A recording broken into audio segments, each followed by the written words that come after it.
back here with Dr. Rodney VanPelt again, and we've been having a really interesting conversation, a couple of them now. This is our third one on fatty liver and all the things that you can do and all the things that Dr. Rodney actually did. He actually reversed fatty liver and feels better than he has, he said, in decades. So we want to continue this. Welcome, Dr. Rodney. Good morning, Steve. Nice to be with you. Okay, so we talked about, and if you all haven't watched the first two on fatty liver, you might want to go watch those because they're fascinating. So now we're going to continue to talk about some other things that you did to clear up or remove your fatty liver. So just to get caught up from last time, it was, reducing carbohydrates, to just keep it really general. You can all go back and watch those two if you want. But what else did you do? There's a few other things that you did to help remove the fat out of your liver. Tell us about that. Yeah, thank you. That's right. We talked last time about really dietary changes, largely. Either eliminating things, reducing things, and increasing, certain things in my diet. And I did those things, and those are huge. Perhaps the most impactful, okay, toward reversing fatty liver disease are the changes in the diet, particularly reducing carbohydrates and increasing healthy fats in the diet. But besides that, I took supplements. Okay, I increased some things, gave some extra of important things to my body. The first of them was omega-3 fats. Now, that's related to diet because you can get omega-3 fats from a number of sources. Okay, fish, especially cold water fish like salmon, are especially helpful for that. Only wild caught salmon, you want to know that. Farmed salmon, oh my gosh, I don't recommend it ever, not a bite.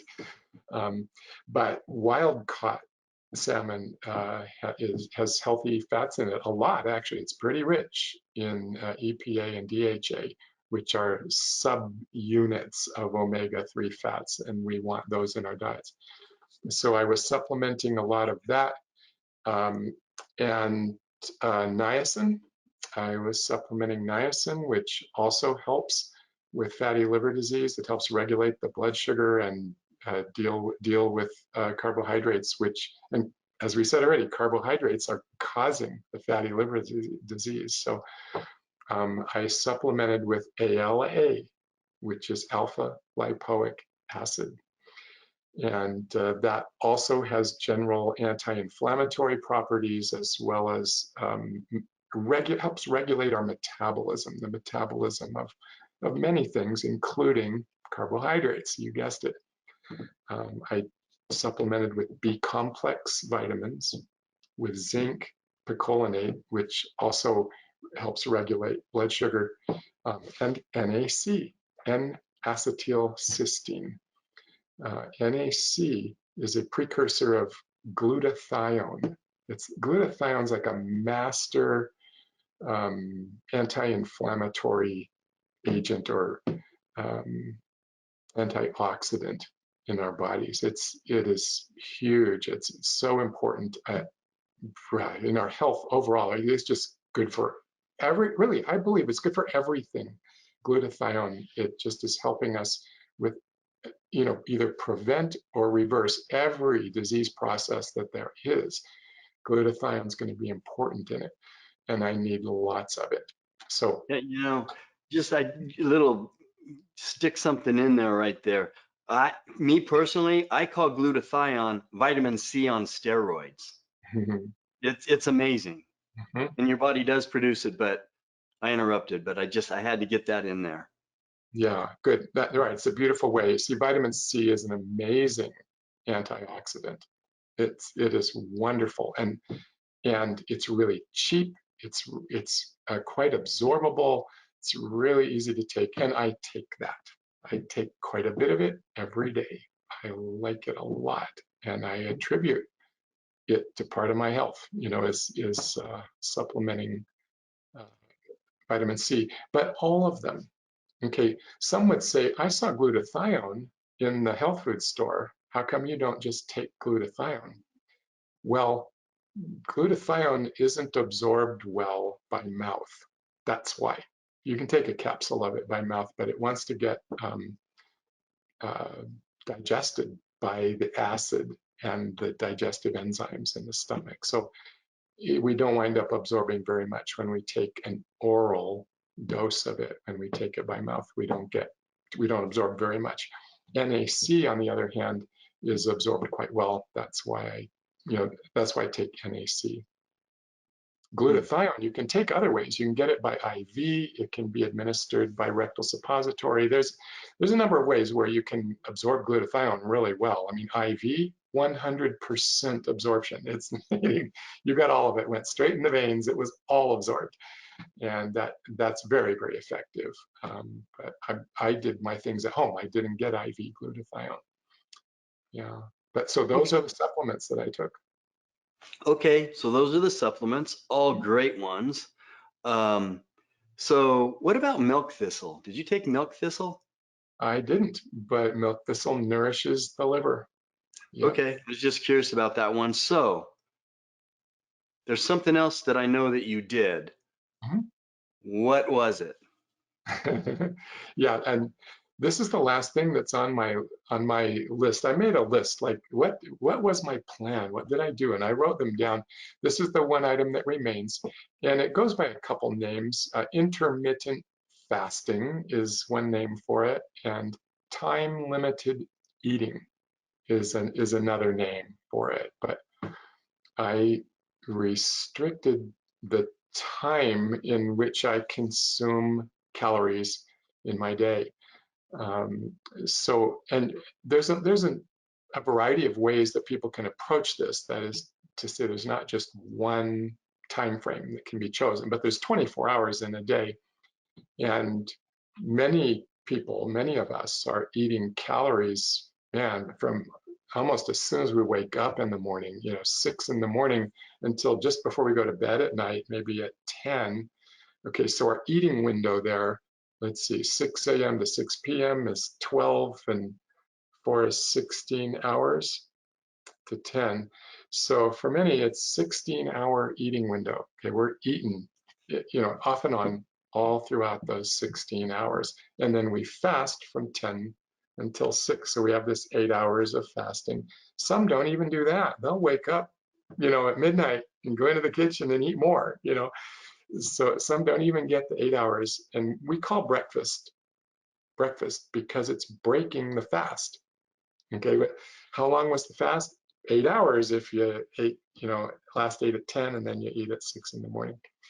But I reduced mine to an 8-hour window of eating. So I eat whatever meals. There's no requirement for how many meals. You can eat 3 meals in that time. You could eat 1 meal. Well, if it was 1 meal, it'd be a really short eating. You might call that a 1-hour eating window if you only ate 1 meal a day. But so you can have 3 meals, you could have 2 meals, in that time. I eat approximately at 10 in the morning, 2 in the afternoon, 6 in the evening. And then I don't eat any calories in between then. I do have a cup of coffee when I wake up, black coffee, no sugar, no cream. No Um, calories. Yeah, so no, you're basically doing a 16-hour fast. yes. Yep, that's the intermittent fast.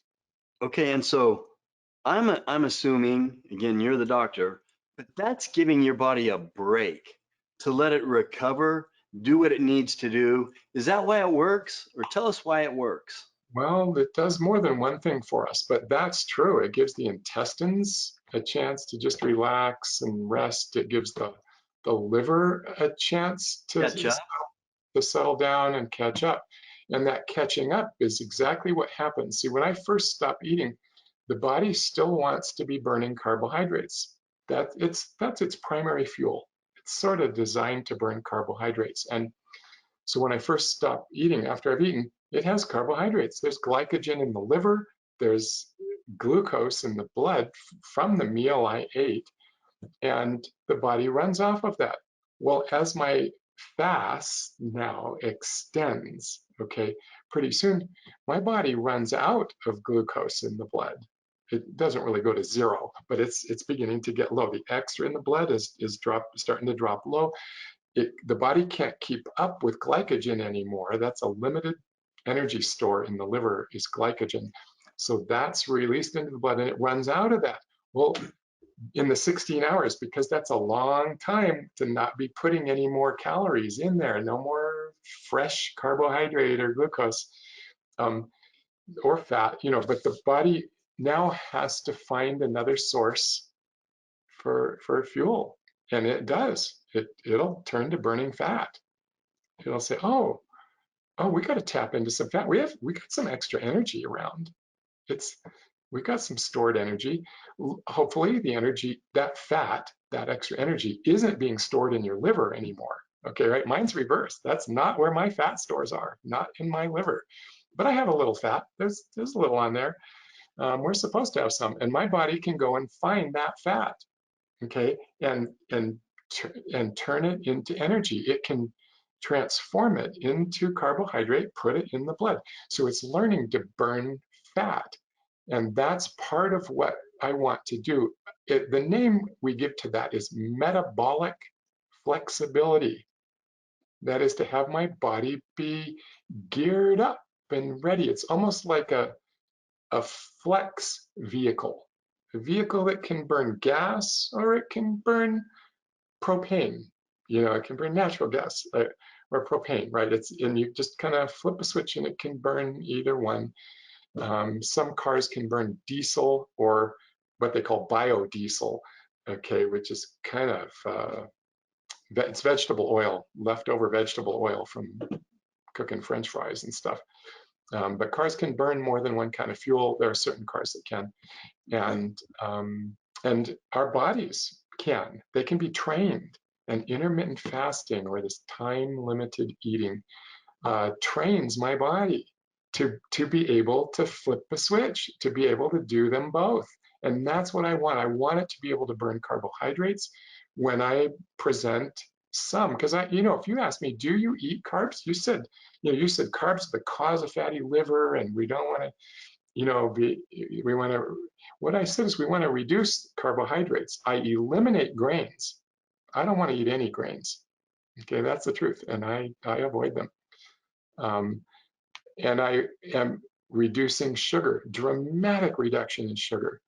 But do I eat carbohydrates? Yes, I eat some carbs, and Lord willing, they're in non-grain forms. That's my goal, is to have them in non-grain forms and to have very limited amounts of sugar.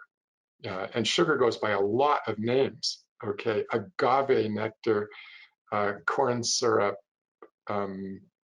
maltodextrin, maple syrup, honey. There's a whole bunch of forms of sugar, and I limit them all, but not eliminate. I eliminate grains. I limit sugar strongly.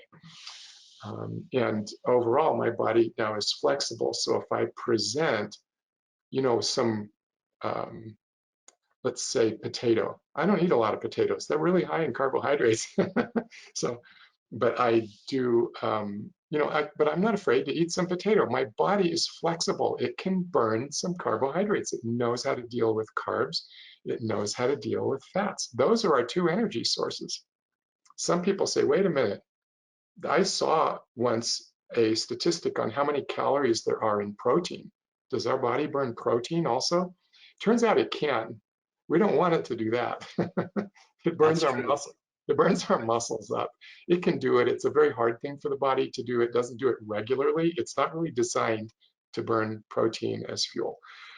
It's possible to do it, but it's not designed for that. And the primary sources of fuel for our body are, in fact, carbohydrate and fat. And I want my body to be flexible to be able to do both of them. And that's what time-limited eating helps me do.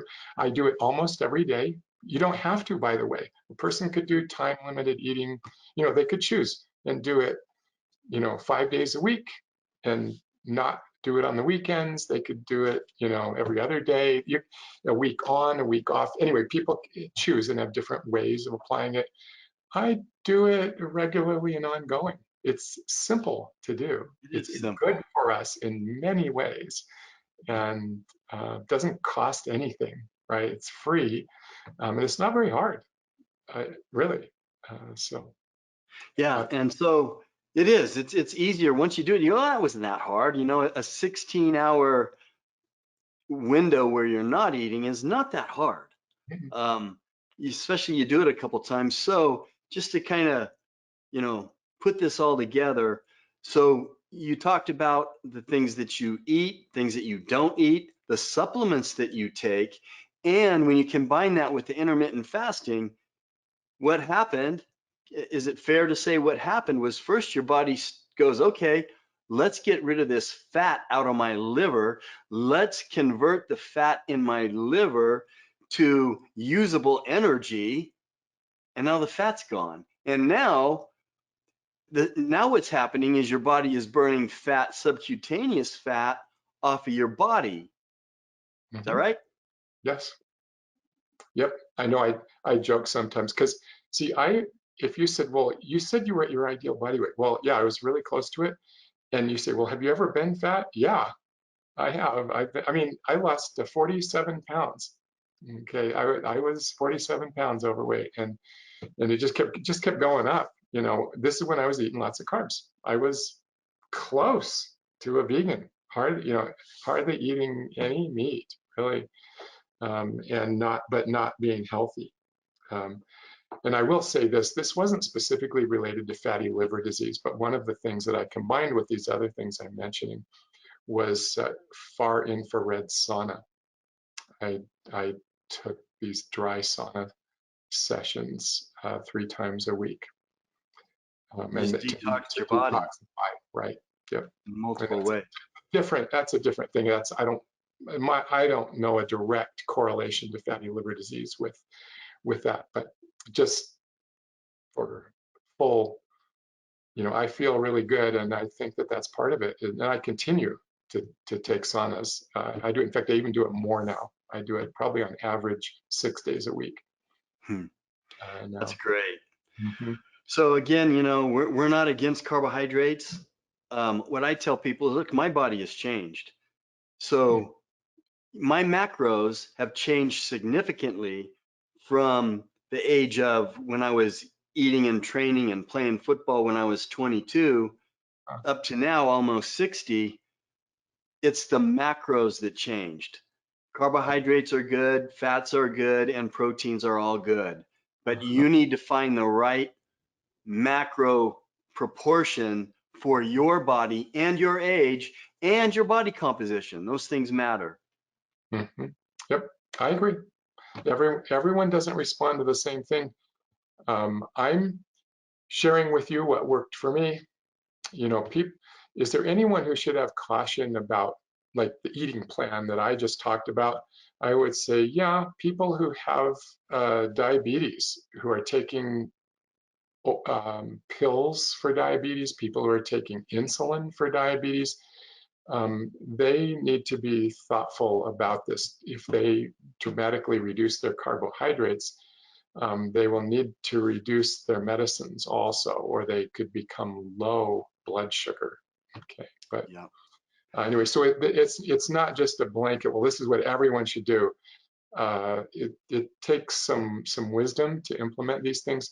For most people, it's not. It doesn't take much. Okay, you don't have to take a lot into this. There are some who need to approach it, with caution, actually, um, and it's simple and straightforward. Yeah.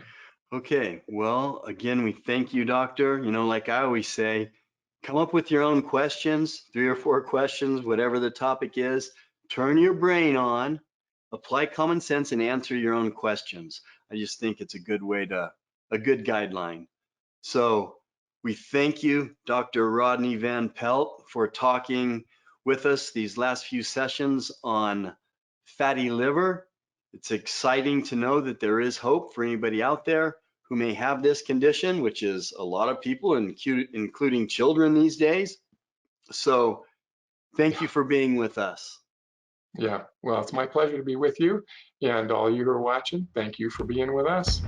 See you next time.